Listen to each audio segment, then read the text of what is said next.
সরকারি যে 1 নম্বর খতিয়ানে যাচ্ছে, ল্যান্ড তো রাজ্য সরকারের, ল্যান্ড তো রাজ্য সরকারের, সেন্ট্রাল গভর্নমেন্ট তো ল্যান্ডটাকে মানে অ্যাকোয়ার করতে পারে না।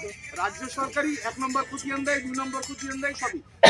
সেন্ট্রাল গভর্নমেন্টের কি এরকম অর্ডার আছে, কোনো কাগজ আছে যে 1 নম্বর খতিয়ান করতে হবে? লাস্ট 3 মাসে যেটা তুমি বলেছো, তোমার বলার পরিপ্রেক্ষিতে তোমার এগেনস্টে কেস হলো, কিন্তু এটা কি রাজ্য সরকার করছে না সেন্ট্রাল গভর্নমেন্টের চাপ আছে?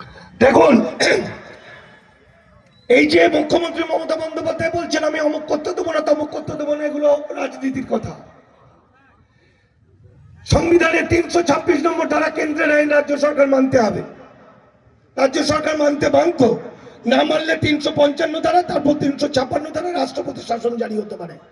কেউ সদিচ্ছা আছে হতে পারে, কেউ মানবিক কারণে হতে পারে, কিন্তু আইনত হতে পারে না। আইন কেন্দ্র যা বলবে সেটা মানতে বাধ্য। দ্বিতীয়ত, কেন্দ্রের গোটা দেশটার প্রত্যেকটা জমির মালিক কিন্তু সরকার, আমরা প্রজা। আসল কনসেপ্টটা এখানে। আমরা যেটা মনে করছি আমাদের জমি, আসলে এটা রাষ্ট্রের জমি, আমরা ব্যবহারকারী। কিন্তু এখানে যে উমিদ পোর্টালে রাজ্য সরকার নিয়ে নিচ্ছে, কারণ পোর্টালটা রাজ্যের, এই বিষয়ের প্রশ্নটা আমাদের সকলের প্রশ্ন। মীর রাকেশ রোশনের প্রশ্নটা সঠিক, তাই আমাদের প্রথম কাজ হচ্ছে আরটিআই করা। তথ্য জানার অধিকার থেকে আমাকে জেনে নিতে হবে যে এটা কোন আইনে হচ্ছে, রাজ্য সরকারের ভূমিকা কতটা, কেন্দ্রের ভূমিকা কতটা, বোঝার পরে সেই অনুযায়ী আমাদের মুভমেন্ট করতে হবে। এবং মুভমেন্টটা শুধুমাত্র যেগুলো নিয়ে নিয়েছে সেগুলোর ক্ষেত্রেই নয়, পাশাপাশি যেগুলো নিয়ে নেবে সেগুলোর জন্যও তীব্র লড়াই করতে হবে। আমি বিশ্বাস করি,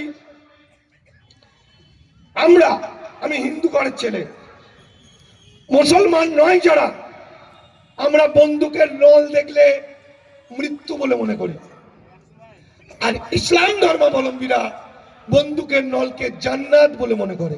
পার্থক্য এটাই। তাই আমি বিশ্বাস করি কোনো ভয় ডর দেখালে হবে না, ভয় পেলে হবে না। আমরা যদি আল্লাহর সম্পদ থেকে রক্ষা করার জন্য আল্লাহর সন্তানরা ঝাঁপিয়ে পড়ে, তাহলে আমরা আমার মসজিদ, মাদ্রাসা, মক্তব, গোরস্থান রক্ষা করবই, এর কোনো বিকল্প নেই। ঠিক আছে, আমি শেষ করলাম। আর